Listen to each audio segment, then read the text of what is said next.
India world cup জিতে বাড়িতে নিয়ে চলে আসলো, আর ওইদিকে বাংলাদেশের কিছু আবালচুদা কিছু কি বলবো, আমার ভাষা নেই ওদেরকে কিছু বলার। ওদের মতন চুতিয়া, ওদের মতন ছাগল মনে হয় না এই ওয়ার্ল্ডের মধ্যে আর কোথাও আছে। এদিকে ইন্ডিয়া ওয়ার্ল্ড কাপ বাড়িতে নিয়ে চলে আসলো এবং জিম্বাবুর সাথে ইন্ডিয়ার নতুন টিম সিরিজ খেলার জন্য রেডি হয়ে যাচ্ছে।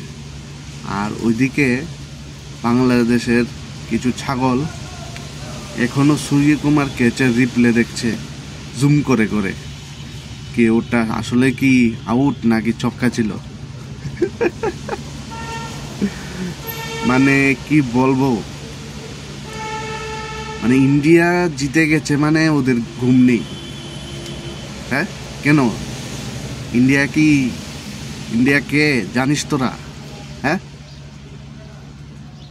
ইন্ডিয়া যদি না থাকে বা ইন্ডিয়া যদি তোদের পাশে না দাঁড়ায়, তোদেরকেও খাবার জুটবে না। তিন বেলা তো দূরের কথা, এক বেলা খাবার জুটবে না তোদের।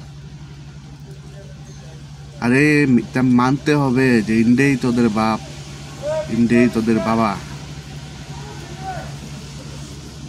ইন্ডিয়া যদি তোদের পাশে না থাকে, তোরা থাকতে পারবি না। তো ইন্ডিয়া তোদের জন্য কি করেছে জানিস? হিস্টোরি দেখ, গুগলে সার্চ কর, তাহলে পারবি দেখতে। আর ইন্ডিয়া ওয়ার্ল্ড কাপ জিতে গেছে, এটা মানতে হবে। ইন্ডিয়া কোনোদিন চুরি করে ম্যাচ জিতে না।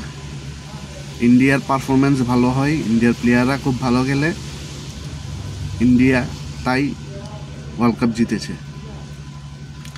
তোরা এইসব না করে তোদের প্লেয়াররে উৎসাহিত কর, তোদের প্লেয়ারও একদিন ভালো খেলবে। তোরা তোদের প্লেয়ারকে উৎসাহিত না করে অন্য দেশের প্লেয়ারদের নিয়ে আজে বাজে মন্তব্য করিস, এটা তো ঠিক না। তোরা তোদের প্লেয়ারদের উৎসাহিত কর, তোদের প্লেয়ারও ভালো খেলবে। আর যদি এরকমই করতে থাকিস, তাহলে এভাবেই পেয়ে যাবি সারাটা জীবন। তোদের টিম আর কোনোদিন কোনো টুর্নামেন্টেই যোগ্যতা অর্জন করতে পারবে না।